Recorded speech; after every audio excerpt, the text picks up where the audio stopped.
Bon. Tout à l'heure, je te voyais bien mieux que ça tout à l'heure. Ça, c'est, je sais pas. Oui, moi aussi, je voyais, il me semble. C'est à partir du moment où tu m'as parlé de ton projet que ça s'est flouté. Ah non, hein? Ah non, et commence pas parce que faut que je reste dans une vibration haute là. Non, mais voilà, c'est parce que c'est tellement haut, tu vois, que Ah ben c'est ça. C'est ça. Voilà, on a compris. ça vibre trop, tu vois, l'écran il suit Ça pas. vibre trop, du coup, l'écran, les pixels ne suivent pas. Tu vas déstructurer les pixels de l'écran. Et non, mais ça se trouve, c'est ça.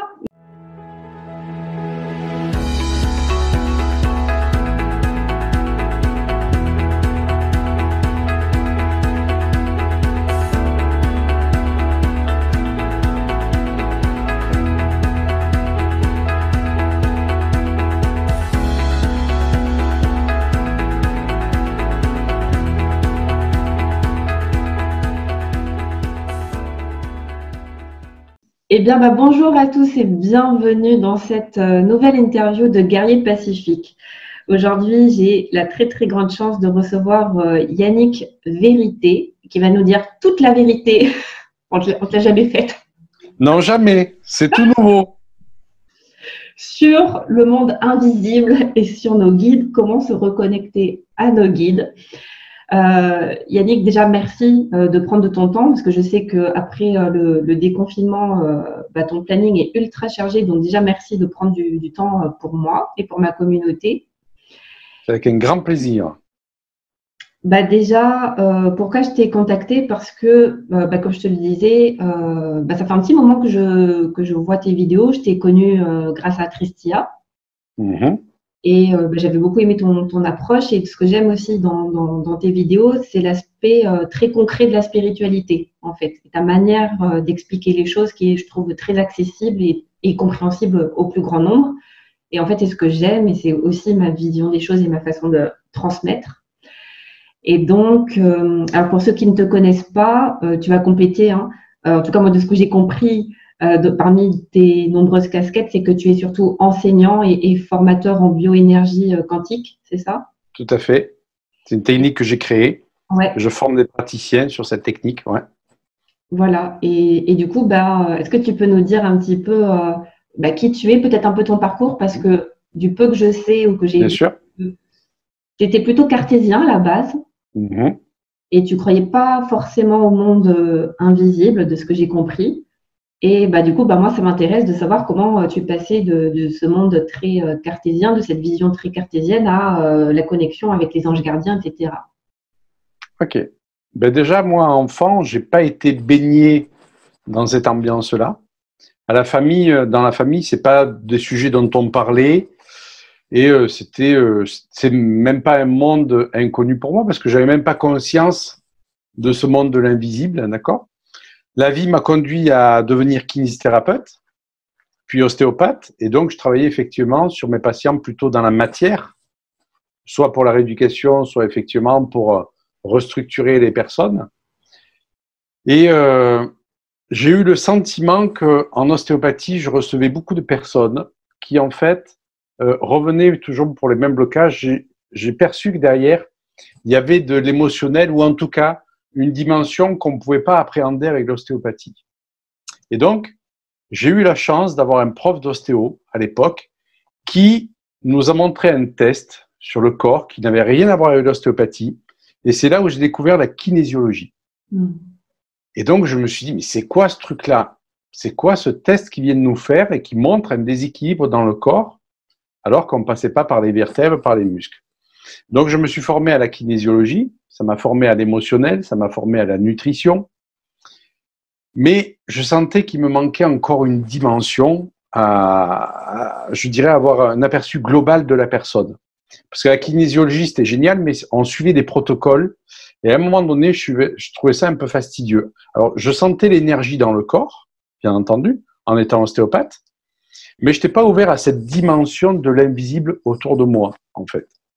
Et un jour, je vois une vidéo d'un géobiologue qui parle de cette dimension-là. Je me suis inscrit à sa formation et c'est là où ça a démarré. Donc, c'était une initiation à la géobiologie, voilà, où on avait des appareils, mais il y avait une partie qui n'était pas appareillage, où on devait ressentir avec le corps. Et de proche en proche, alors que j'étais pas du tout ouvert à ça, absolument pas, ça m'a ouvert à ce qu'on appelle le monde de l'invisible. Et là, j'ai été passionné. Mais ce monde de l'invisible, de l'énergétique, c'était pas faire des soins en sentant l'énergie sur le corps, c'était vraiment le fait de se connecter à des présences invisibles, que ce soit notre ange gardien, notre guide, les archanges, etc. Donc c'était vraiment un monde à part quand je suis rentré là-dedans.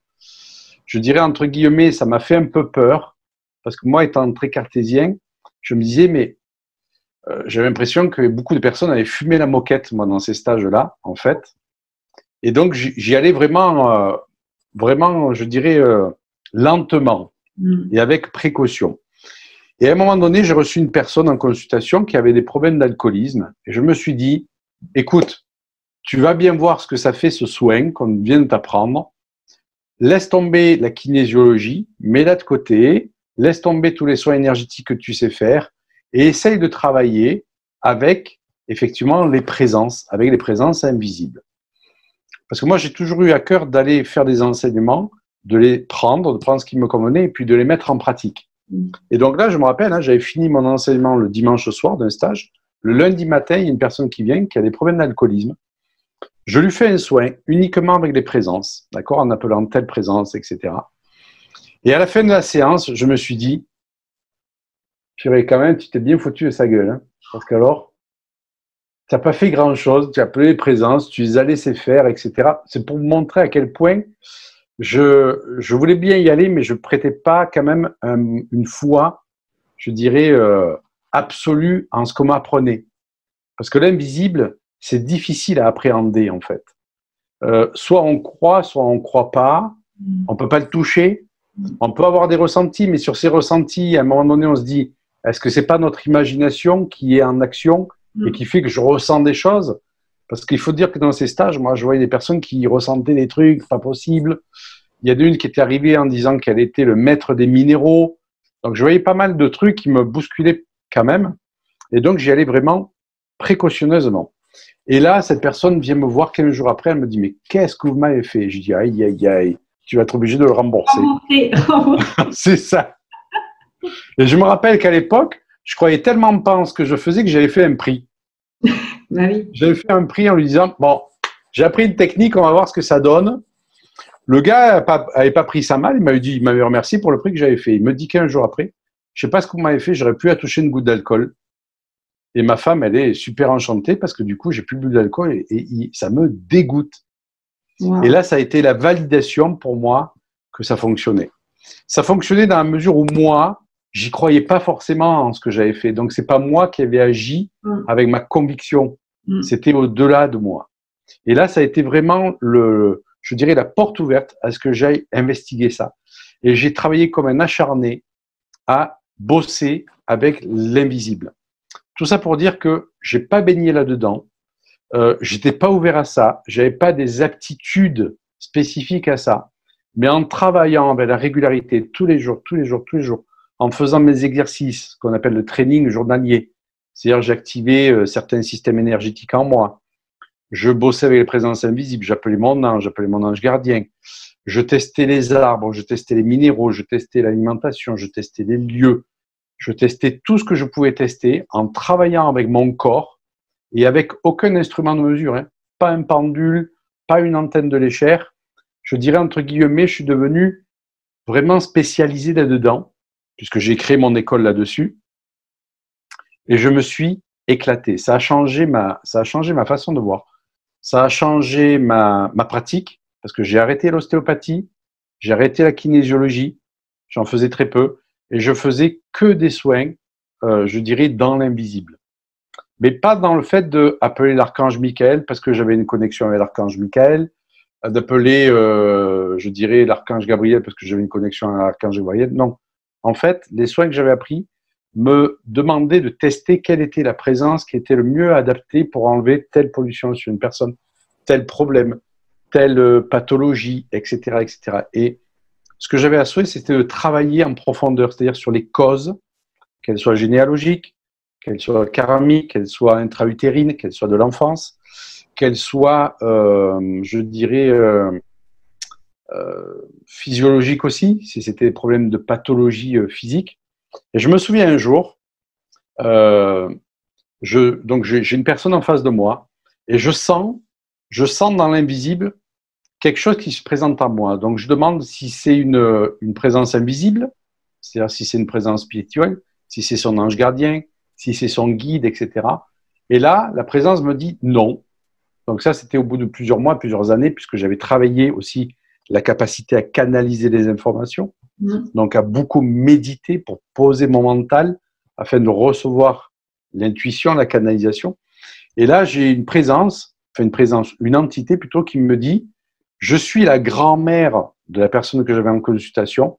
Dites-lui que le coffre est caché à côté du puits. » Et donc, je dis à la personne, je dis « Vous avez un puits chez vous ?» Elle me dit « Oui, oui, je vois très bien, il y a un puits devant la maison. » Je dis « Ça vous parle l'histoire d'un coffre d'une grand-mère ?» Elle me dit « Mais on sait que la grand-mère avait un coffre et on ne sait pas où elle l'a mis. » Je dis « Mais cherchez à côté du puits, il est là. » Et je vous assure que la personne a cherché, elle a trouvé le coffre. Et là, je me suis dit « C'est pas ton imagination. C'est pas possible. Tu reçois vraiment des choses. » Alors, j'ai toujours eu à cœur, moi, de ne jamais appeler les entités. Jamais, jamais, jamais. Par contre, très souvent, dans le soin, elles se pointaient pour délivrer un message, un pardon, où elles avaient besoin de délivrer d'un poids, un secret de famille à délivrer, par exemple, à la personne qui était en consultation. Une fois que le message était délivré, l'entité, elle passait. Elle partait toute seule. Et là, je me suis... Pardon ? Quand tu parles d'entité, tu parles de défunt. Je parle de défunt, etc. Évidemment. Pas etc. ni évidemment. Un peu à boire, pardon. Hop. Quand les mots s'entrechoquent, c'est que je manque d'eau. Donc, oui, c'est des défunts. C'est des défunts qui se présentent de façon spontanée pour délivrer un message. C'est comme ça, une fois que je reçois une personne qui était dépressive depuis longtemps. Et donc, je lui fais un soin avec les présences. Et là, il y a une entité qui se présente. C'était sa grand-mère aussi, qui lui dit « Dites à mon petit-fils que plusieurs fois, j'ai essayé de me suicider et qu'il porte cette mémoire-là. » Et donc, je dis à cette personne, j'ai dit « Vous aviez une grand-mère qui était dépressive, suicidaire ?» Elle me dit « Non, mais deux grand-mères, c'était des battantes, c'était des… » Et je pense que ça a dû lui trotter dans la tête parce qu'il est retourné chez lui, il a demandé à son père, et son père s'est mis à pleurer. Il lui dit « Oui, ta grand-mère à 3 reprises a essayé de se suicider et c'est moi qui l'ai empêché de le faire. » Et lui, il ne connaissait pas sa grand-mère sous cet aspect-là. Il connaissait une grand-mère qui était battante, qui n'était pas du tout dépressive, donc il montrait un autre regard. Et c'est comme ça que j'ai appris à travailler dans l'invisible avec des entités qui venaient délivrer un message pour la personne et avec des présences qui venaient faire des soins sur la personne. Mais à un moment donné, le fait d'appeler les présences chaque fois comme ça m'a un peu dérangé parce que je me suis dit, c'est comme si on devait appeler tout le temps quelque chose d'extérieur à la personne. Ça déresponsabilise un peu. Ouais, c'est ça. Et j'ai l'impression après d'avoir besoin d'un bottin téléphonique, en fait, des présences. Parce que telle présence fait ci, telle présence fait ça, telle présence travaille sur le karma, telle présence travaille sur la généalogie. Et c'était un peu déroutant parce qu'au cours d'un soin, je devais appeler 20 présences. Et un jour, je tombe sur une conférence de Granny Mallet qui parlait du double quantique. Et là, je me suis dit, mais elle est là la clé que je cherche. Et donc, je me suis connecté, selon le mode dont il indiquait sur ses vidéos, à mon double quantique. Alors, c'est quoi? Alors, et là, j'ai senti une émanation en moi qui était bien plus forte, bien plus grande, qui me parlait bien plus à moi qu'une présence. Et moi, je l'ai associé à notre moi spirituel, à la version de nous-mêmes, d'accord, qui n'est limité par aucune peur, aucun implant, aucune croyance, aucune limitation, aucune barrière, et qui fait la jonction entre ce que je suis et le champ des possibles, en fait. Et j'ai commencé à travailler en connectant mon double quantique au double quantique de la personne, en disant, voilà, je me connecte à ton double quantique mentalement, hein, je vais repérer toutes les pollutions qui sont sur la personne, c'est au thérapeute de faire ce taf-là, d'aller repérer ce qui est bloqué en généalogique. Et dès que je repère une pollution, tu la transmutes. Je ne m'occupe pas de ça. Je n'appelle pas de présence, je ne m'occupe pas de ça. C'est toi qui fais ça. Donc, il faut savoir que les soins en bioénergie quantique ne font appel à aucun toucher. On ne touche pas la personne, aucunement. Ce n'est pas un soin en Reiki où on va imposer ses mains ou en Lao-Chi, etc. Du tout. Il n'y a pas de soin, je dirais, il n'y a pas d'énergie. On n'est pas dans un soin énergétique. On est dans un soin informationnel. C'est-à-dire que je repère la pollution. Je repère, par exemple, que, je ne sais pas moi, il y a une loi familiale qui dit que cette personne-là, elle ne peut pas être heureuse en couple, par exemple. Cette loi a induit des comportements chez la personne, d'accord, des habitudes, des croyances. Donc, on repère la cause, qui est la loi, par exemple. On repère peut-être que, par exemple, les parents ne s'entendaient pas très bien, que la personne a donc construit des croyances sur ce thème-là et a induit des comportements. Et c'est comme si, quelque part, on ramène ça à la conscience de la personne, mais on dit au double quantique, maintenant, tu nettoies ce paquet-là, quoi. Moi, je ne m'en charge pas. Est-ce que en fait, le quantique, oui, c'est l'âme ou c'est autre non. chose? L'âme, elle peut être recouverte par des conditionnements. L'âme, on le sait, elle est recouverte souvent par tous les conditionnements de l'ego qui font que, chez certaines personnes, l'âme n'arrive plus à s'exprimer, en fait. Elle y est, mais elle n'arrive plus à s'exprimer, tellement que les gens ont des peurs, des croyances, des blocages, des limitations. L'âme est en train de vouloir donner son message, mais les blocages sont tellement forts qu'à un moment donné, on dit qu'une âme peut s'étioler, en fait, tellement qu'elle n'arrive pas à s'exprimer dans une personne. Donc le double quantique, c'est-à-dire c'est plus grand, c'est plus vaste que l'âme encore? Le double quantique, lui, il n'est absolument pas du tout limité par ça. Et en fait, il va venir, je dirais, insuffler de l'énergie à l'âme. Et c'est ça qui est génial. C'est qu'il vient la repomper, il vient de lui donner de l'énergie. Donc il est au-dessus. Il est au-dessus, exactement. En vibration, d'ailleurs, si on pouvait calculer la vibration d'une âme et d'un double quantique, il est au-dessus. Il fait vraiment l'injonction entre le champ des possibles, entre tout le buffet de la vie, de la matérialisation, et la personne. Et ça, c'est... Et là, j'ai découvert un truc qui était génial, c'est-à-dire que Grady Mallet dit qu'on doit se connecter à, je dirais, à une certaine période, quand on est au moment du sommeil entre chien et loup, vous voyez, où on va vraiment partir dans des états modifiés de conscience, où on va s'endormir. J'ai découvert que le double quantique, on pouvait le connecter à n'importe quel moment, puisque moi, les personnes, quand elles viennent me voir, elles sont dans un état de veille, hein, tout à fait, en consultation. Je les fais se poser, tout simplement, en respirant quelques fois, et la séance est partie. Et c'est génial. Je le vois au niveau des élèves que je forme, des praticiens que je forme, ils travaillent sur des personnes qui sont à l'autre bout du monde.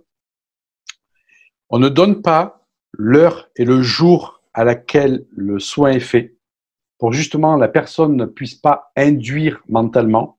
Il n'y a pas besoin que la personne soit dans un état spécial. Il n'y a pas besoin de la faire allonger. Par exemple, si on fait une séance de magnétisme à quelqu'un, à distance, ce qui est possible, il faut que la personne soit allongée, qu'elle soit posée. Là, la personne, on lui dit, écoutez, dans les 15 jours qui vont venir, on va essayer de faire votre soin. On ne lui dit pas l'heure, on ne lui dit pas le jour. La personne sent quand le soin se fait. Qu'elle y croit ou pas? Qu'elle y croit ou pas. Moi, il y a beaucoup de personnes qui viennent, qui ne croient pas, qui sont un peu réfractaires aux soins à distance, parce que ce n'est pas évident d'accueillir, je veux dire, l'idée qu'on fait un soin à une personne, alors qu'elle n'est pas dans une propension spéciale à recevoir le soin, en fait. Hein. C'est toujours un peu... Moi, je trouve ça toujours magique de voir comment les personnes bougent alors qu'elles ne sont pas du tout prévenues quand le soin va se faire, en fait. Et c'est ça qui est génial, c'est que moi, je me suis aperçu que le fait de ne pas y croire au début n'a pas empêché l'efficacité du soin. C'est parce que ça se joue au-delà de nous. Ça se joue au-delà de la volonté qu'on a de faire quelque chose. Ça se joue au-delà de la foi que l'on a que ça se fasse. Et c'est un processus qui marche même si on a le doute. C'est ça qui est génial, parce que moi, au début, quand j'ai connecté mon double quantique, pour qu'il se connecte au double quantique de la personne, pour qu'il fasse un soin, c'est même pas un soin, c'est une réinformation. C'est-à-dire, si je prends l'exemple de cette loi familiale où on dit que depuis plusieurs générations, eh bien, les couples se cassent la gueule, par exemple, d'accord ? C'est comme si on allait dans l'ordinateur central de la personne, qu'on modifiait le code HTML du programme, qui fait que la personne ne peut plus lire le même programme, en fait. On n'est pas en train de se dire, tiens, je vais mettre de l'énergie pour modifier un programme. On est en train de dire, non, je modifie un code pour que ce programme, son ordinateur central, son subconscient, ne puisse plus lire ce programme-là. Et les personnes, automatiquement, voient des comportements chez elles qui changent sans qu'elles aient besoin de les conscientiser. C'est ça qui est top. C'est un truc de fou. Et du coup, comment, enfin, là, c'est peut-être mon mental qui veut comprendre, mais du coup, c'est tu poses l'intention puisque tu dis tu poses pas les mains. Du coup, c'est quoi? Tu poses l'intention, c'est comment ça marche en fait? On pose aucune intention. Le rôle du bioénergéticien quantique, en fait, c'est pas un rôle de soignant. Je dis toujours à mes praticiens, vous n'êtes pas là pour être des soignants. Vous n'êtes pas des thérapeutes. Vous êtes des inspecteurs, en fait. Et l'inspecteur, qu'est-ce qu'il fait? Il fait la recherche des causes du problème. Donc, on va rechercher chez tous les plans de la personne les causes du problème. Comment tu fais pour chercher les causes en questionnant ou par d'autres méthodes? Non. Moins on a de pistes, mieux c'est. Parce que du coup, la personne ne peut pas nous embarquer par le fait de nous influencer. Pour exemple, parce que je trouve que les exemples, c'est toujours le plus facile à comprendre. Il y a une personne qui me contacte une fois de Russie. C'était une expat française. Elle me dit, voilà, j'ai une pathologie qu'on appelle une spondylarthrite ankylosante, qui est une maladie inflammatoire donc du rachis. En ostéopathie, on ne peut pas le traiter. En kinésithérapie, on ne peut pas le traiter. Elle me dit, ça fait 10 ans que j'ai ça m'invalide de plus en plus. Donc, je fais une lecture. Je ne veux pas savoir son histoire, je ne veux pas savoir ce qu'elle fait, je fais une lecture.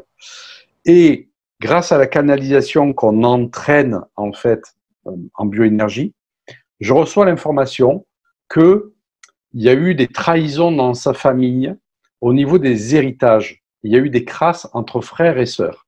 Et je lui dis, est-ce que vous êtes en connaissance de cause qu'il y a eu des crasses comme ça? Elle me dit, oui, c'est arrivé à 2 reprises, que des frères dans la famille se fâchent à cause des héritages. Et je dis, vous n'êtes pas fâché avec votre frère? Elle me dit, si, je me suis fâché à cause, il était trop intrusif en fait dans ma vie affective. Et donc, le fait qu'elle se fâche 10 ans auparavant avec son frère qui était trop intrusif, il avait même fait casser avec son ancien chéri, a réveillé chez elle la mémoire des fâcheries qu'il existait entre les frères dans la généalogie par rapport à ces histoires d'héritage. Ça n'avait aucun contexte, mais le thème, c'était la fâcherie. Et en fait, le gros intestin, effectivement, le côlon, correspond à cette notion de fâcherie, de trahison, en fait. Il y avait une notion de trahison, c'est ce que j'ai vu dans son gros intestin. Et donc, je lui ai dit, écoutez, on va désinformer ce plan-là et on va voir ce que ça donne. J'ai fait une séance là-dessus, que la désinformation. Donc, je n'ai pas placé les mains, je n'ai pas imaginé que la personne était là, j'ai juste dit à son double quantique, corrige cette information. Mais ça m'échappe. Comment tu fais? La personne m'appelle 10 jours après en me disant, je ne sais pas ce que vous m'avez fait, mais je ne sens plus du tout mes poings dans le dos. C'est fini, j'arrive à marcher, j'arrive à me redresser. En fait, elle avait une inflammation chronique de son côlon qui donnait une spondylarthrite ankylosante qui jouait sur les 2 sacro-iliaques. Donc, en fait, elle a refait une prise de sang parce que derrière, il faut savoir qu'il y a un gène qui active ça, qui s'appelle le HLA-B27. Le gène était toujours présent, mais les symptômes avaient disparu. Et ça fait de ça 7 ans maintenant, 5 ans, 6 ans, 6 ans. 6 ans, je dis, si jamais ça réintervient, vous m'appelez, vous me contactez. Je n'ai jamais eu plus de nouvelles. À mon avis, donc, c'est pas réintervenu. Ce qui fait qu'on peut avoir le gène, mais sans avoir la symptomatologie. Et je vous assure que j'ai fait une seule séance sur cette personne. Il n'y a rien qui a été modifié au niveau de l'alimentation. Il y a juste, on a désinformé cette mémoire qu'elle avait, tout simplement. Et il se passait toujours plusieurs jours entre le fait de faire le soin et le compte rendu, parce que beaucoup de patients, beaucoup de choses à faire. Et donc, elle m'a dit, mais j'ai senti que ça allait mieux tel jour. Et ça, c'était le lendemain du soin. J'ai fait le compte rendu que 5 jours après, en fait. Donc, c'est même pas le compte rendu que je lui ai fait, qui a joué, qui aurait pu faire que c'est un effet placebo, le compte rendu, d'accord? C'est vraiment, elle a senti l'effet du soin. Alors, je peux vous assurer, hein, le soin m'a duré 20 minutes. Le soin m'a duré 20 minutes. Un truc de fou. Ouais, je reste toujours bluffé et les praticiens que je forme restent toujours bluffés. Et comme quoi, il y a au-delà de notre compréhension, il y a au-delà de notre cerveau gauche, il y a une autre dimension. Après, on peut l'appeler Dieu, les présences, l'univers, le grand œuvre, le grand architecte, la source, qu'importe comment on l'appelle. Mais quand on prend ça, moi, ça m'a fait prendre conscience qu'au-delà de nous, il existait quelque chose de vraiment plus grand que nous qui orchestrait d'une façon méga intelligente notre vie, en fait. Et que c'était situé au-delà de l'intention. Parce qu'en bioénergie quantique, on n'est pas avec l'intention que la personne aille mieux. On pose pas d'intention, en fait. Il n'y a aucune intention, si ce n'est celle de trouver les causes du dysfonctionnement. Et à partir du moment où on a trouvé les causes du dysfonctionnement, je dirais, le rôle du bioénergéticien quantique, il s'arrête là. Après, la charge, elle est donnée à plus grand que nous. Elle est donnée à toute cette dimension invisible. Donc, comme je vous l'ai dit, j'ai commencé moi au début par les présences. C'était effectivement les anges gardiens, les guides, etc. Et au-delà de ça, ça a été au niveau de l'information sur le plan du quantique. C'est pour ça que je l'ai appelé la bioénergie quantique, parce qu'on est vraiment dans une réelle réinformation d'une information que la personne est détentrice, mais qui est en fait en distorsion, qui n'est plus pour son épanouissement. Et c'est comme si, et c'est même pas comme si, c'est le symptôme, n'est qu'un prétexte pour aller désinformer des histoires qu'on a en nous, dans notre ADN, qui ne sont pas propices pour notre évolution, en fait. Et on a la capacité de désinformer ça. Et du coup, par rapport, alors, même si tout est un, au niveau absolu, mais là, en tout cas, ce que je pense, c'est qu'il y a différents plans. Et donc, il y a le plan humain. Après, bon, moi, c'est pas mon domaine non plus, mais du coup, par rapport aux anges gardiens, aux guides, le double énergétique, il est encore au-dessus. Alors, il y a une différence entre le double énergétique et le double quantique.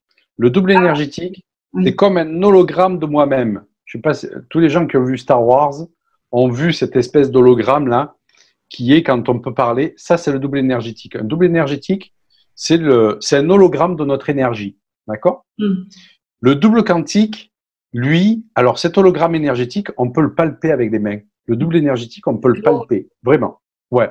C'est une partie de notre aura, en fait. C'est une partie. Le double quantique, lui, on ne peut pas le palper.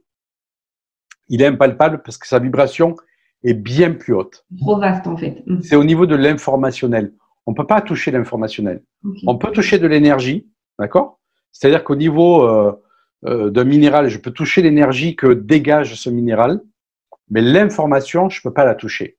C'est-à-dire que l'information qui est engrammée dans un cristal, par exemple, je ne peux pas la toucher. Je peux toucher l'énergie du cristal, mais je ne peux pas toucher l'information que détient le cristal. Ce n'est pas possible. C'est trop vibratoire, en fait. Donc, on est sur un plan vibratoire qui est beaucoup plus élevé. Les présences, les anges gardiens, les archanges, les guides, on peut tout à fait les toucher, on peut les palper, on peut sentir leur énergie. On peut vraiment sentir leur énergie. Alors, je ne dirais pas qu'elle vibre moins bien ou moins fort qu'un double quantique. Je dirais qu'elle vibre autrement qu'un double quantique.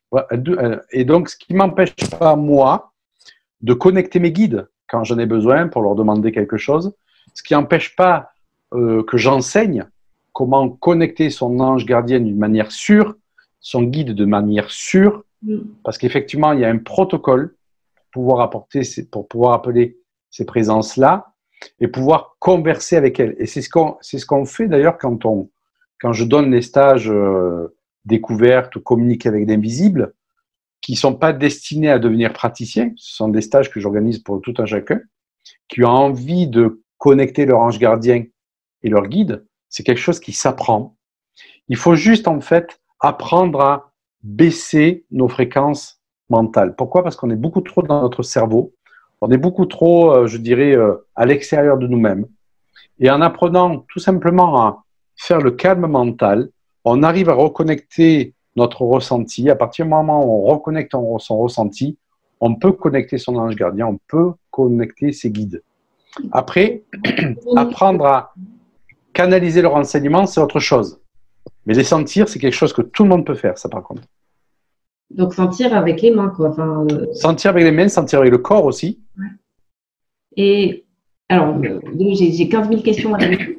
Mais du coup, alors, peut-être la première question, c'est quelle est la différence de soins, même si tu ne parles pas de soins, mais entre un ange gardien, dans quelle situation tu vas faire appel à un ange gardien, un archange, un guide ou à ton double quantique? Alors, nous, comme on arrive à sentir beaucoup plus l'énergie d'un ange gardien et qu'on ne peut pas sentir l'énergie du double quantique, on demande la permission à l'ange gardien de la personne de pouvoir lui faire un soin. Ça, c'est déjà la base. D'accord? Donc, systématiquement, dans chaque soin de bioénergie quantique, on va demander à la permission à l'ange gardien de la personne de lui faire un soin.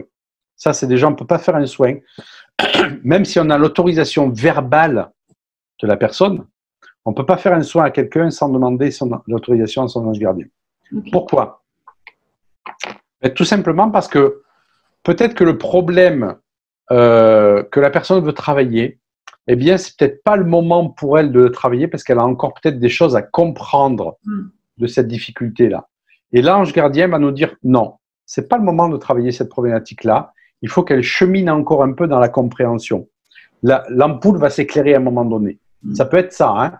Ou alors, la personne a fait un soin la semaine d'avant, elle nous l'a pas dit, et l'ange gardien trouve que c'est trop près le soin qu'on va pouvoir lui faire. Donc, il va nous dire non, c'est pas le moment. Donc, on demande toujours la permission à son ange gardien.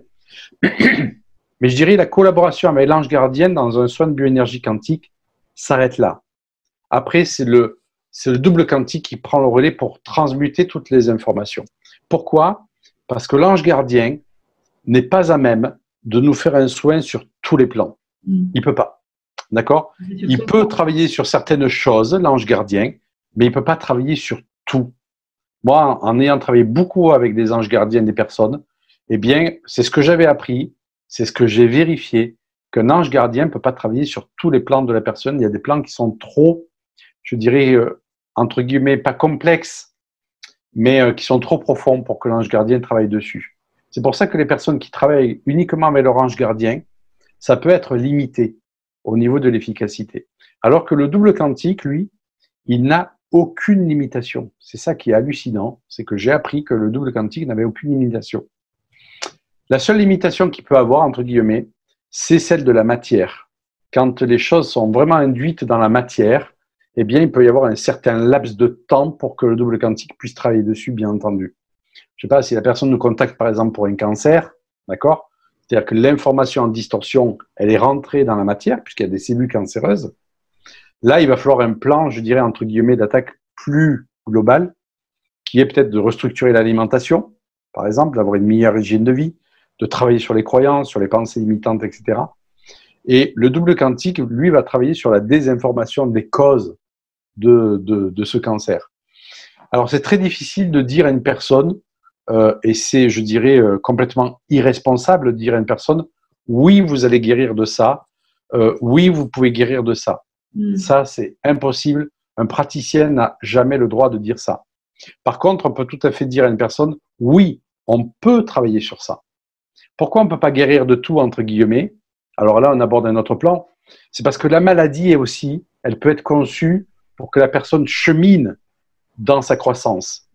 Et que, eh bien, son âme a besoin de cheminer aussi par ça. Et que, on ne sait pas ce qui va être fait. C'est ça qui est magique aussi, c'est que on peut demander au double quantique d'intervenir sur la personne, c'est ce qu'on fait, mais on ne sait pas quel va être le résultat. Et en fait, la posture du bioénergéticien quantique, c'est le non-attachement au résultat. À partir du moment où on a fait une action, eh bien, ce qui doit être fait va être fait. Et ce n'est pas à nous qui devons contrôler le résultat, en fait. On n'est pas dans une intention de vouloir forcer un process. D'ailleurs, on ne pourrait rien forcer du tout, d'accord? Il faut avoir cette humilité de dire, OK, je confie l'affaire à bien plus haut que moi, quelque part. Mais à partir de ce moment-là, moi, j'accepte ce qui va être fait. Si la personne, eh bien, il y a plein de choses qui se résolvent, tant mieux. Si ça ne se résout pas, ben, on va voir pourquoi ça ne se résout pas. Parce que peut-être qu'effectivement, comme je l'ai dit, il y a une traversée du désert qui doit être faite. Il y a des résistances qu'on n'avait pas vues, qui se pointent.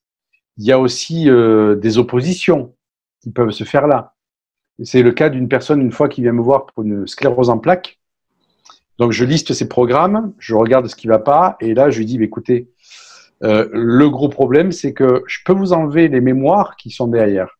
Mais moi, je ne peux pas régler la relation que vous avez de dépendance à votre mari. Elle me dit pourquoi? Elle me dit parce que je vois très bien que votre mari vous trompe et que vous, la seule manière de le garder auprès de vous, eh bien, c'est effectivement de tomber malade. Parce que vous savez que votre mari restera auprès de vous si vous êtes malade. Donc, vous comprenez que quelque part, il y a une partie de vous-même qui va résister à guérir parce que justement, si vous guérissez, c'est le fait que votre mari peut partir. Donc, je dis, c'est pas la maladie qu'il faut travailler. C'est la dépendance affective que vous avez avec votre mari et le fait que vous pensez que si votre mari part, vous perdez tout. Et donc, ça a été le fait de travailler là-dessus, toujours avec le double quantique, hein, on a travaillé là-dessus, sur ses croyances aussi, parce qu'il y a une part aussi de, on ramène les choses à la conscience, mais tout ce qui est désinformation, c'est pas nous qui le faisons. C'est vraiment le double quantique. Et donc, voilà pourquoi je travaille avec l'invisible, parce que ça nous dépasse, en fait. Et est-ce que moi, par exemple, je peux me connecter moi-même à mon double quantique ou c'est ouais. Alors, on peut se connecter à son double quantique, tout à fait. On peut tout à fait le connecter.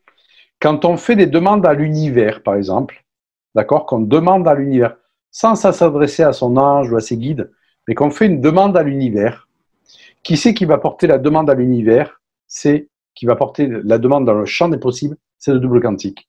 Mais on ne le sait pas en fait. C'est notre moi spirituel. D'accord? À partir de toute façon du moment où on se connecte, qu'on fait une demande à l'univers, c'est qu'on confie notre demande à plus grand que nous. D'accord? Le seul problème chez soi, c'est qu'on n'est pas assez neutre pour aller chercher les causes et je dirais les dysfonctionnements qui font qu'on a des difficultés dans notre vie. C'est ça le problème. Et quand les élèves me disent « Est-ce que je peux me faire un soin à moi-même » ben, tu vas être vachement limité pour te faire un soin à toi-même parce que tu es le plus mal placé pour pouvoir voir tes problèmes en face, en fait. Et cette personne-là, si je n'avais pas dit qu'effectivement, bien quelque part, elle maintenait sa sclérose en plaques pour garder son mari à côté d'elle, elle n'aurait pas vu. Voilà, c'est pas évident d'avoir l'humilité et le recul nécessaire pour se dire je me déclenche cette maladie parce que je veux que mon mari reste auprès de moi. Mais oui, bien entendu, que je lui ai dit ensuite, maintenant, demandez à l'univers qu'on vous aide à dépasser cette dépendance affective, donc de vous donner la force à vous-même, de vous aimer, l'amour que vous devez avoir pour vous, et non la dépendance à l'amour de votre mari. Quelle est la différence entre ange gardien et guide? Alors, l'ange gardien nous accompagne de notre naissance jusqu'à notre mort. On a tous un ange gardien. Cet ange gardien, il y en a plusieurs variétés. Il y a l'ange gardien terrestre. L'ange gardien terrestre, c'est lui qui est voué, je dirais, à notre confort sur cette terre, en fait. Il y a ensuite les anges gardiens solaires. Moi, c'est ce que j'ai appris dans mes enseignements et je l'ai vérifié ensuite par la pratique. Il y a les anges gardiens solaires. Ceux-là, ce sont les 72 forces kabbalistiques que l'on trouve dans la Kabbale et qui sont en charge de notre évolution spirituelle. Donc, on a deux familles d'anges gardiens comme ceci. Les guides peuvent changer en fonction de notre évolution. Donc, il faut savoir qu'un ange gardien, il n'a pas été incarné sous forme humaine. Les guides, la plupart du temps, ont été incarnés sous forme humaine. C'est-à-dire que quelqu'un qui a fait un cheminement à travers sa réincarnation et qui a évolué et qui décide de se consacrer à l'évolution de la race humaine peut être un guide pour quelqu'un, en fait. On a plusieurs guides. On a un guide principal, des guides accessoires, et ils ont un nom spécifique. Ils n'ont pas un nom qu'on va trouver sur Internet Par exemple, si on trouve l'ange gardien solaire, mon ange gardien solaire, moi, mon ange gardien principal, c'est Yael. Il s'occupe des personnes de telle date à telle date. Votre guide, lui, il est dévolu plutôt vraiment à votre croissance spirituelle. C'est vraiment son but. Donc, les guides peuvent nous faire des soins sans aucun problème, d'accord? Et ils font de très beaux soins, comme les anges gardiens peuvent faire des soins. Mais moi, pour ma pratique perso, j'ai vu que sur certains plans, il y avait une limitation.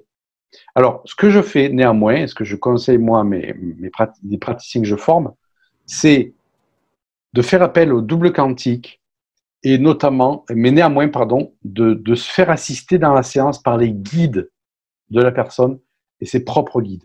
Ce qui fait que quand on a, je dirais, on fait un soin, il y a du beau monde. Au moins, il y a du monde qui fait que on ne sait pas, je dirais, lequel va agir, sur quel biais, sur quel problème, etc. Je ne suis pas certain qu'on ait besoin de savoir comment marche l'électricité pour utiliser l'électricité. Mais là, c'est un peu la même chose. Après, j'ai fait beaucoup de soins sans les guides, juste avec le double quantique. Je me suis aperçu déjà que, waouh, ça faisait des trucs de folie. Mais je sais qu'il y a des patients qui aiment bien avoir leur guide quand on travaille sur eux. Et tout ça, je dirais, c'est l'invisible. Et quand on se connecte à ça, quand on se connecte à cette dimension de lumière, c'est que des cadeaux. C'est vraiment que des cadeaux. Et ça m'a permis de voir que on pouvait aussi changer beaucoup de choses sans forcément conscientiser toutes les choses. Moi, j'ai un peu cette image-là, que quand on travaille avec des forces de lumière, que ce soit nos guides, nos anges, le double quantique, qui lui travaille à un niveau informationnel, c'est comme si on passait une débroussailleuse, en fait, on déblayait un terrain. Mais sur ce terrain, parfois, il y a une souche d'arbre, il y a un rocher. On ne va pas utiliser la débroussailleuse pour enlever le rocher. Il va falloir aller chercher la pelleteuse. Mais pour que je puisse aller chercher la pelleteuse, il faut que j'ai identifié que c'était un rocher, en fait, si je veux faire table rase. Eh bien, sur une personne, quand on veut travailler sur ces problèmes, il y a des soins qu'on peut faire comme ça, je dirais dans l'invisible, et il y en a plein. Access Bar, le Reiki, le Lao Chi, on peut faire plein de soins comme ça, sans conscientiser forcément ce qu'il en est. Mais quand il y a un rocher qui a besoin d'être enlevé, on a besoin de conscientiser ce qu'il en est vraiment. On a besoin de dire, voilà, il y a une loi familiale qui date de telle personne qui consiste à ça, et on doit travailler là-dessus pour pouvoir faire éclater le rocher, en fait. Donc, il y a des choses qu'on peut conscientiser, il y a des choses qu'on n'a pas besoin de conscientiser, et ça, c'est aux praticiens de savoir exactement, vraiment, ce qu'il en est. Moi, j'ai reçu énormément de personnes, je m'étais un peu spécialisé dans, je dirais, les cas de personnes qui avaient un peu tout essayé en termes de soins, et qui venaient me voir en me disant, j'ai essayé plein de trucs, il y a des trucs qui ont fonctionné, mais je suis toujours au même point. Elles avaient fait du coaching, elles avaient fait de la sophro, elles avaient fait plein de choses et elles venaient me voir. Et c'est ça qui m'a amené à travailler, je dirais, autrement. Et je n'avais pas la prétention de faire mieux que les personnes qu'elles avaient vues, mieux que les praticiens qu'elles avaient vus, mais je me disais, comment tu peux faire autrement? Et c'est en allant toujours chercher cette épine qu'on peut avoir dans le pied, mais qui n'est pas visible en fait, d'accord? Et qui nous empêche de marcher. Eh bien, on ne peut pas y mettre de la pommade là-dessus. C'est pas possible. Il faut aller chercher vraiment où elle est l'épine et je dirais faire de la microchirurgie dessus pour pouvoir faire que la personne va mieux marcher. Et c'est ce que m'a amené les soins dans l'invisible, c'est d'aller chercher précisément la cause.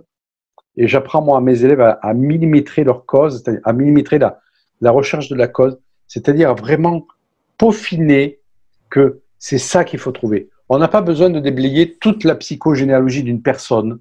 On n'a pas besoin de déblayer toutes les vies passées. On n'a pas besoin de déblayer toute son enfance, tout son intra-utérin. On a besoin d'aller chercher juste la séquence qui est en fait dissonante, en fait. Et ça permet d'être hyper précis et hyper rapide. Parce que du coup, je ne passe pas par des séances et des séances et des séances de psychogénéalogie comme j'ai pu faire. Pour moi, je dirais sur mon travail perso et parce que j'ai fait des études de psychogénéalogie, où on cherchait tous les prénoms, toutes les dates de naissance, et on faisait un arbre généalogique complet. Je me suis aperçu que c'était pas du temps perdu, loin de là, mais ça permettait pas de millimétrer précisément. Et en fait, on s'aperçoit que dans une séquence d'un programme, il y a des fois, hop, juste un point qui bloque. On n'a pas besoin de tout relever, en fait. Et c'est ce qu'on apprend en bioénergie quantique à faire. Super. Eh bien, écoute, c'est riche. Enfin, et du coup, pour une personne toute seule, ce serait quoi, la première étape à faire, peut-être pour se reconnecter déjà à plus grand que soi, peut-être à ses anges gardiens C'est une très bonne question. Moi, je dis, on ne peut pas écouter la petite voix de notre ange gardien ou la petite voix de notre guide, parce qu'en fait, ils viennent quoi? Ils viennent nous souffler à l'oreille. C'est une petite voix, c'est un murmure. Si on a une discothèque entre les oreilles, on ne pourra pas entendre une petite voix. Donc la première chose à faire, il y a beaucoup de gens qui veulent canaliser les enseignements de leur ange gardien, de leur guide. Ce qu'on fait dans les stages découvertes, donc de planètes, c'est déjà la première chose, se reconnecter à son ressenti. Il y a beaucoup de personnes qui sont déconnectées de leur ressenti parce qu'elles sont trop dans leur tête. Et en fait, le ressenti, on n'a pas besoin d'aller le chercher. Il suffit juste de descendre le volume de la discothèque qu'on a entre les oreilles. Donc, il faut faire ce que j'appelle, moi, mer calme. Il faut apprendre à apaiser son mental. Comment on apaise son mental? Par la respiration, déjà. Par le fait de se concentrer sur une chose et de ramener son attention sur une chose et pas sur tout ce qu'on a à faire dans notre vie. Se poser dans la nature, marcher, ralentir son rythme. C'est autant de petits moyens qui vont faire qu'on va calmer son mental. C'est la base. On peut pas dialoguer avec un ange gardien si on ne calme pas son mental. C'est pas possible. Donc, c'est vraiment apprendre à faire cette chose-là et ensuite à se reconnecter à son ressenti. On a tous du ressenti, mais on l'a perdu de vue. Et ce qu'on fait, nous, dans les stages, c'est qu'on appelle une présence, par exemple. Hein. On appelle une présence et je dis, voilà, cette présence-là, vous la sentez plutôt féminine ou plutôt masculine. Et je m'aperçois que 95% des personnes, dès le premier jour, arrivent à percevoir si c'est une présence masculine ou féminine. Ça prouve que du ressenti, tout le monde en a, sauf que on est tellement dans notre tête avec ce petit vélo qui tourne et le brouhaha qu'on est déconnecté de ça. Et il n'y a pas besoin d'aller le chercher, on baisse juste le volume. Donc la première chose, c'est peut-être apprendre à méditer, mais méditer, j'aime pas trop ce terme, parce que ça a toujours une connotation un peu, je dirais, New Age. C'est vraiment apprendre à poser son mental pour se connecter à son intérieur. Parce que les gens qui veulent avoir plus d'intuition, connecter leur guide, connecter leur ange, etc., elles s'attendent à voir un éléphant dans un couloir, en fait. Et c'est pas ça. C'est une petite voix, c'est un petit souffle. Et comment être à l'écoute de ce souffle si on est dans tous les sens comme ça? C'est pas possible. Donc, c'est déjà se poser. Une fois qu'on s'est posé, c'est se connecter à son cœur et vraiment de se connecter d'avoir l'intention de se connecter à cette lumière et de dire, ben voilà, je ne sais pas si j'ai un ange gardien, je ne sais pas si j'ai un guide, ok, parce qu'on n'est pas obligé de le croire non plus, je ne sais pas si j'ai ça, mais j'ai envie de faire l'expérience de ça. Donc à partir du moment où j'ai fait cette demande à l'univers, eh bien, je vais aussi, je dirais, ouvrir mes yeux et ouvrir mes oreilles sur les synchronicités que la vie peut m'envoyer. Et moi, à partir du moment où j'ai enseigné ça, j'ai des gens qui m'ont dit, mais écoutez, j'étais dans ma cuisine, j'ouvre, je veux faire une recette. J'avais posé cette intention de rencontrer mon ange gardien, par exemple. J'ouvre mon tiroir où il y a tous mes plats, je ouvre un faitout, dans le faitout, il y a une plume. Ça, c'est un signe indubitable. Moi, je demande toujours à l'univers des signes. La plume ou c'est le fait de retrouver une plume là où il n'y a aucune raison d'en trouver? Alors, là, il y avait encore moins de raisons d'en trouver. Ouais. Il y a vraiment encore moins de raisons d'en trouver. Mais vous comprenez que si on dit je veux trouver, enfin, on n'est pas dans l'intention de trouver une plume, mais je veux un signe. Donne-moi un signe comme quoi il y a une présence, d'accord? Et que vous trouvez une plume dans la nature, voilà. C'est discutable. Il y a des gens, ils me disent je vois des signes, je vois des nuages qui ont telle forme. Voilà. Le problème, c'est qu'on peut voir des choses de partout, en fait. Et que quand on a envie de voir une forme dans un nuage, on peut voir une forme dans un nuage.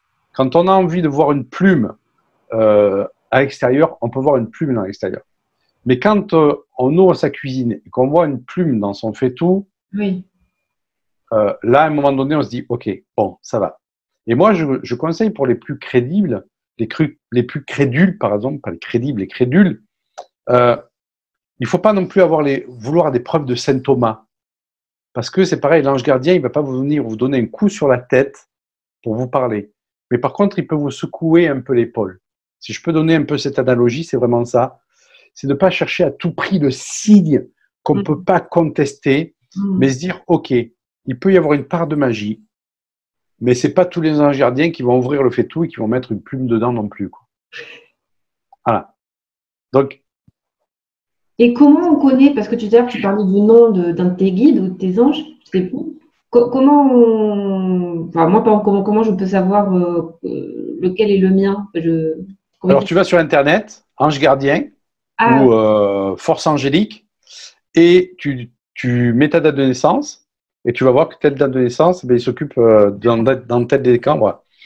Et donc, il y a 72 forces angéliques qui s'occupent de certains plans chez la personne. Par contre, on peut faire un travail. Moi, j'ai fait ce travail pendant longtemps. J'ai travaillé pendant longtemps avec les forces angéliques. C'est-à-dire que je voulais travailler, par exemple, sur la communication. Je regardais dans l'agenda des anges gardiens quel était l'ange gardien qui s'occupait de la communication. Et je faisais un cycle de 21 jours de travail avec lui. C'est-à-dire que je demandais à la personne, n'importe quoi, je demandais à cet ange gardien de m'aider dans ma communication, de me faire des soins sur ma communication, de m'aider quand je devais communiquer. Et ça m'a vraiment aidé. Et au bout de 21 jours, je changeais d'ange gardien pour travailler sur un autre point. Et on peut travailler avec d'autres anges gardiens que le sien pour travailler sur différents points. Et il y a des techniques comme ça qui travaillent vraiment avec l'ange gardien.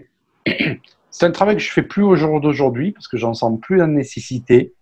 Moi, je travaille maintenant uniquement avec mon double quantique qui fait parfaitement le boulot en plus. Voilà. Parce que c'est mon énergie du moment. Peut-être que d'ici quelques années, je travaillerai d'une autre manière, mais c'est vrai que ça fait un moment que c'est vraiment mon énergie du moment.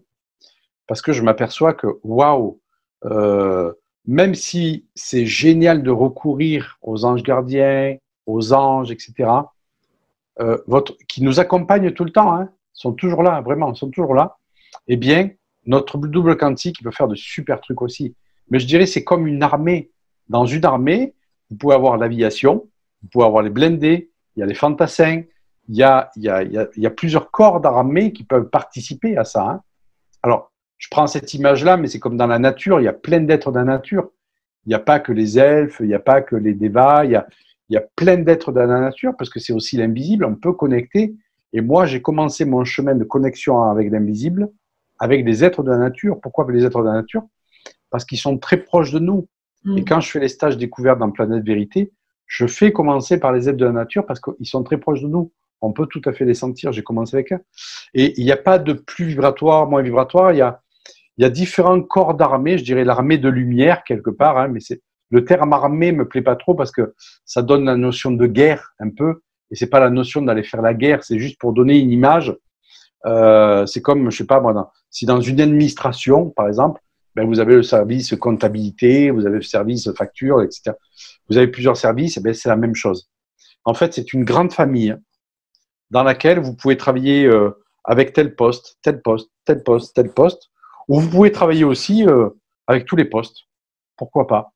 Et du coup, ce que je comprends, c'est que le double quantique, c'est pas une entité aussi définie qu'un ange gardien ou un guide. C'est pas, enfin, comme moi, quand je vois un ange gardien, ben, je vois une forme humaine avec des ailes, par exemple, ou un guide, il a une forme humaine, mais le double quantique, en fait, c'est tellement vaste qu'il n'a pas de forme, et donc du coup, il nous transmet. Il n'a pas de forme. C'est pour ça qu'on ne peut pas le sentir parce qu'il est, en fait. Il est informe. On ne peut pas dialoguer avec lui, du coup. On ne peut pas dialoguer avec lui. On ne peut pas dialoguer avec lui. Moi, le double quantique ne me donne jamais aucune information d'une personne. D'accord? C'est pas lui qui nous donne des informations. Il est omniprésent. Il est omniprésent, il est omniscient. C'est l'information qui est tout autour de nous, mais qui est aussi en nous.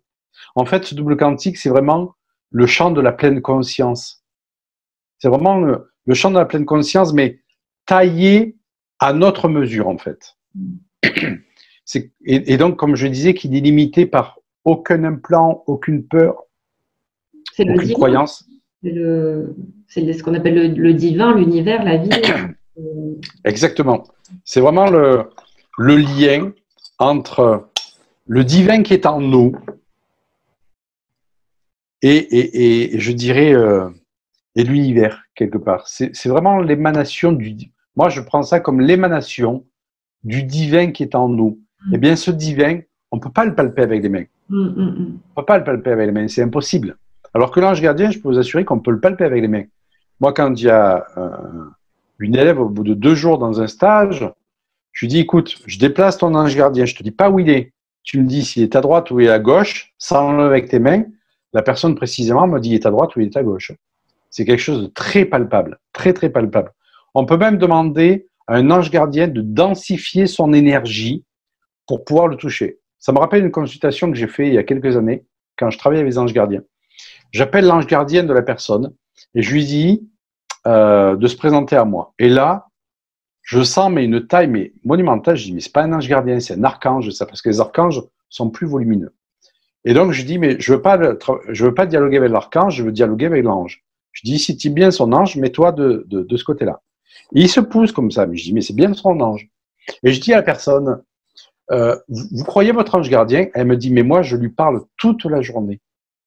Et donc, en fait, en communiquant avec lui, elle lui donnait de l'énergie, et son ange gardien avec une envergure phénoménale. Et donc, ils peuvent faire varier leur énergie pour qu'on les sente d'autant mieux. C'est ça qui est génial. Le double spirituel, il ne peut pas condenser son énergie pour qu'on le sente mieux. Puisque c'est le divin qui est en nous, qui se manifeste à travers nous, et qui vient, quelque part, récupérer les informations dont on a besoin pour qu'on les intègre dans la matière. Moi, c'est ce que j'en ai compris. Plus je travaille avec lui, plus je comprends des choses, mais au jour d'aujourd'hui, la compréhension, elle est celle-ci. Et je n'ai pas tout investigué encore sur le double quantique, puisque c'est un domaine d'investigation qui est illimité, en fait. Ben écoute, super. Bon, je vois en tout cas que il y aurait tellement de choses à dire, mais là, je vois que ça fait déjà 1 heure, donc c'est déjà une superbe format et beaucoup d'informations, et puis qui est passionnant. Et de toute façon, voilà, c'est une introduction à aller plus loin. Tout à fait. Avec tes stages notamment. Donc, tes vidéos, qu'on peut te retrouver sur YouTube. Est-ce que tu aurais envie de dire un dernier mot, quelque chose qui te paraît important à dire pour les personnes qui nous écoutent? Qu'on a tous le potentiel, en fait. Parce que souvent, on pense que c'est réservé à d'autres personnes, que c'est seulement les médiums qui doivent canaliser les enseignements des guides et pour les donner aux autres. Que c'est voué à une élite, en fait. Beaucoup de personnes ont cette sensation que c'est voué à une élite, cette communication avec les guides, par exemple. C'est une question qu'on me pose souvent, ça. Et moi, je dis non. C'est absolument pas du tout comment dirais-je, c'est pas du tout voué à certaines personnes. C'est comme si on me disait, est-ce que c'est voué à certaines personnes de devoir apprendre un instrument de musique? Non, tout le monde peut apprendre un instrument de musique. On va pas tous être doués de la même manière. On va pas tous mettre le même temps pour pouvoir apprendre cet instrument de musique. Mais tout le monde peut jouer d'un instrument de musique à partir du moment où on va s'entraîner. Alors, il y a des personnes qui devront plus s'entraîner, d'autres moins. Bien, c'est pareil. Avec nos guides, nos anges gardiens, avec l'invisible, on est tous en mesure de pouvoir s'initier à sentir notre ange gardien, à communiquer avec notre guide, etc. Et moi, je dis, plus on devient autonome là-dedans, eh bien, moi, mon leitmotiv, c'est vraiment l'autonomie. Mener les gens à l'autonomie. Pourquoi? Parce que je suis toujours un peu éberlué par tous les gens qui donnent leur pouvoir à un médium, à une voyante, pour leur dire ce qu'elles doivent faire de leur vie. Et moi, je suis toujours... ça me dérange toujours un peu, ça, d'accord? Qu'on donne du pouvoir à quelqu'un pour dire qu'est-ce que je dois faire de ma vie? Est-ce que je dois aller avec cet homme? Est-ce que je dois pas aller avec cet homme? Est-ce que je dois monter ici? Est-ce que je dois monter là? On a tous le divin en nous. On a tous la capacité à écouter les informations qui sont en nous. On a tous la capacité à écouter notre intuition, à écouter nos guides. Mais ça s'apprend. Et la première marche, c'est de calmer son mental. Mais tout ça, ça s'apprend. Je veux dire, il y a un mode d'emploi et la répétition va faire qu'à un moment donné, c'est impossible de ne pas canaliser ou, je dirais, écouter son intuition. Donc, le mot que je pourrais dire, c'est devenez de plus en plus autonome dans la capacité à pouvoir vous connecter à la lumière intérieure. On est dans l'ère du Verseau. L'ère du Verseau, c'est ça. C'est vraiment la rapidité de l'information, de l'énergie, de cette communication-là. On n'est plus dans l'ère du Poisson, où quelque part, on donnait notre pouvoir, je dirais, et je n'ai rien contre la religion, mais à un prêtre pour nous confesser. Moi, ça m'a toujours paru absurde qu'un homme ait soi-disant investi dans le pouvoir pour je dirais, nous dire qu'on est absous de nos péchés quelque part. D'accord? Et j'ai rien contre la religion chrétienne, puisque je suis moi aussi chrétien et catholique, mais je suis vraiment pour cette autonomie de la responsabilisation, c'est-à-dire qu'on a tous en nous des facultés qu'on n'utilise pas, et si on apprend à les utiliser, je peux vous assurer qu'on peut faire des trucs de dingue. Moi, si je n'avais pas appris à faire tout ça, ben, je ne saurais pas le faire. Pourtant, je n'ai pas baigné là-dedans, je ne saurais pas le faire. Ben, j'ai appris à le faire, je m'y suis accroché, je le fais tous les jours, j'ai pris plaisir à faire ça, et je dis que si moi j'ai pu y arriver, alors tout le monde peut y arriver.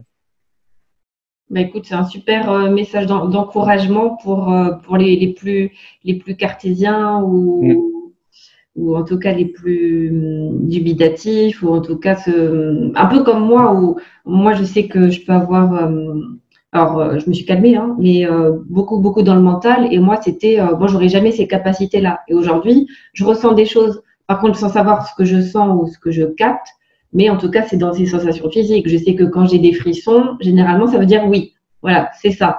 Après, voilà, j'ai pas encore. Eh bien, on peut aller beaucoup plus loin, parce qu'un oui, ça peut être un oui précis, mais ça peut être un oui, mais à combien de pourcents? C'est quelque chose qu'on peut tout à fait quantifier. Et tu parlais de personnes cartésiennes, et j'insiste là-dessus. Ma dernière formation, donc, pour devenir bioénergéticien, il y a un ingénieur en sciences atomiques, il y a un chirurgien urologue, il y a des médecins, il y a plusieurs ingénieurs qui sont des gens très cartésiens et qui veulent s'ouvrir au monde de l'invisible. Et c'est ça qui est génial. C'est qu'on s'ouvre de plus en plus au monde de l'invisible. Mais ce qui est génial, c'est qu'on peut avoir des réponses, mais très précises. Moi, je sais, par exemple, quand je communique donc avec l'invisible, je sais à combien de pourcentage je dois prendre cette voie-là et à combien de pourcentage je dois prendre cette voie-là. Et c'est ça qui est génial. C'est parce qu'après, en travaillant avec ça, il n'y a plus de doute. Le doute, il n'existe plus, en fait. Et ça, c'est top. Donc, je t'invite à venir participer à un de mes stages. Bon, tu vas venir. Voilà. Tu pourras venir dialoguer avec l'invisible d'une façon très sûre. Et c'est quelque chose qui s'apprend vite à partir du moment où on le pratique un peu tous les jours, en fait. Voilà. Et ça, c'est top.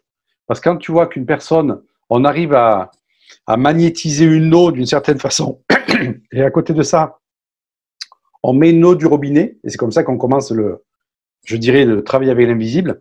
On le met en double aveugle, c'est-à-dire qu'on cache les deux récipients. La personne ne sait pas où elle est, l'eau du robinet. On lui fait tester à travers son corps. Elle te dit, l'eau du robinet, elle est là. Et elle ne se trompe pas. C'est qu'on a des sacrées perceptions en nous qui peuvent nous guider. Et c'est pour ça que je suis quelque part, moi, je ne suis pas OK pour que ce soit d'autres personnes qui nous guident, en fait. Voilà. Qui nous guident à prendre notre autonomie, oui, mais qui nous guident à prendre les décisions à notre place, non. C'est pas pareil. Voilà. Et comme tu disais, on a besoin de quelqu'un d'extérieur, mais pour aller voir en nous, mais pas donner son pouvoir à l'autre, ce qui n'est pas du tout pareil. Exactement. Exactement. On a des angles morts et on ne peut pas tout voir par soi-même. On ne peut pas tout voir. Puis on se ment beaucoup aussi à soi. Moi, je dis toujours, on a toujours besoin de quelqu'un qui va nous dire qu'on a un morceau de salade coincé entre les dents, en fait. Et c'est exactement ça. C'est que tant qu'on ne se regarde pas dans le miroir, ben, on ne peut pas voir le morceau de salade qu'on a entre les dents, quoi. Voilà. Et c'est pas pour autant que la personne va nous enlever le morceau de salade dans la bouche. C'est nous-mêmes qui allons le faire. Mais on a besoin de nous dire, on a besoin qu'on nous le dise. C'est exactement ça, en fait. Ben, écoute, super. Et c'est vrai je dirais, il y a beaucoup trop de personnes qui sont dans la déresponsabilisation, qui attendent que ce soit les autres qui leur enlèvent leurs problèmes. Mais ça marche pas. Ça marche pas. En tout cas, merci pour ce rappel. En tout cas, moi, je te rejoins totalement. moi, mon humble niveau, c'est ce que je fais aussi avec mes clients, c'est de leur redonner de l'autonomie. Et dès que je sens qu'il y a un lien de dépendance avec moi, enfin, en tout cas, je le coupe, puisque moi, l'idée, c'est qu'à la fin de mon accompagnement, les gens puissent voler de leurs propres ailes et pas qu'ils disent plus Thaïlande et comme s'ils n'avaient plus de béquilles. Mais non, je suis pas une béquille. C'est ça. Donc, et non. Parce que sinon, il faut emporter du monde. Hein. Ah bah, c'est ça. Ouais. Et donc merci beaucoup pour ce petit rappel, Yannick. Merci beaucoup pour avec grand plaisir. toutes ces informations.